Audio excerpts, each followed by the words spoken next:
This is Ticker News, news with context.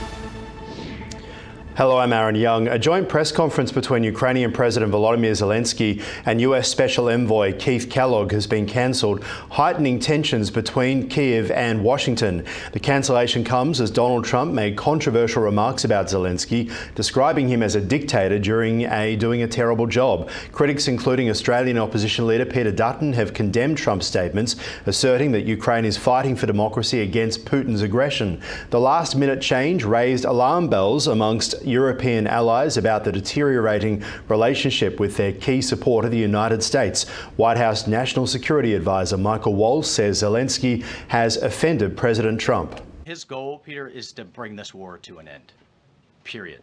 And there has been ongoing fighting on both sides. It is World War I style trench warfare. His frustration with President Zelenskyy is that you've heard is multifold. One, there needs to be a deep appreciation for what the American people, what the American taxpayer, what President Trump did in his first term, and what we've done since. So some of the rhetoric coming out of Kyiv, frankly, and insults to President Trump were unacceptable, number one. Number two, our own Secretary of Treasury personally made the trip to offer the Ukrainians what can only be described as a historic opportunity. That is for America to co-invest with Ukraine in their minerals, in their resources, to truly grow the pie. So case in point, there's a foundry that processes aluminum in Ukraine. It's been damaged. It's not at its current capacity. If that is restored, it would account for America's entire imports of aluminum for an entire year. Meanwhile, US allies are increasingly worried as Donald Trump's ties with Russia raise fears about NATO's future and strength. They believe Putin may feel bold enough to attack NATO territories. Former NATO officials warn that any perceived weakness could lead to the escalation and erosion of collective defence, essential for the alliance's foundation. Concerns also loom over potential troop withdrawals from Europe, with Defence Secretary Pete Hegseth pushing a shift towards European self-reliance. US firm CoStar is gearing up to make a massive $1.7 billion bid for Australia's Domain Group. The potential acquisition could reshape the property listings market right across Australia. Analysts are keenly watching the developments as CoStar aims to expand its international footprint. The bid reflects the growing interest from foreign investors in the Australian real estate market.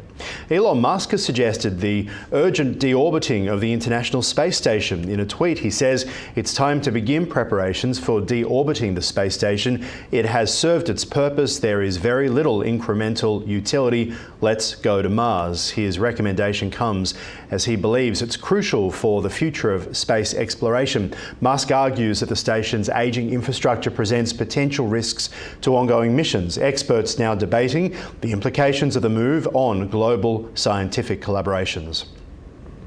OpenAI has reached a remarkable milestone with its weekly active users now exceeding 400 million, marking a significant increase in the popularity of artificial intelligence tools. The Microsoft-backed company saw its user base grow from 300 million just last December, while its paying business users have now doubled to over 2 million. The surge in engagement comes amid rising competition from China's DeepSeek, which recently launched an AI model aimed at rivaling Western technologies at much lower costs. Wall Street experienced a significant downturn spurred by weak guidance from retail giant Walmart, which raised concerns about consumer demand. The Dow Jones fell by over 1%. Gold prices hit a record high as investors sought safer assets amid growing uncertainty. Walmart's disappointing fiscal forecast led to a 6.5% drop in its shares, with other major retailers also taking quite the hit.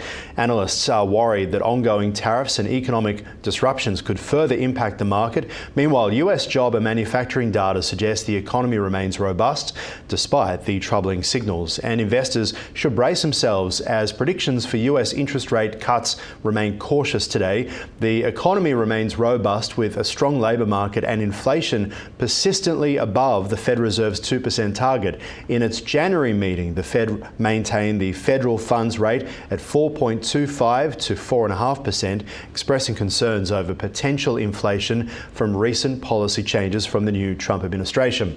Analysts anticipating that significant rate cuts may not occur until 2025, with predictions of 2/4 of point reductions.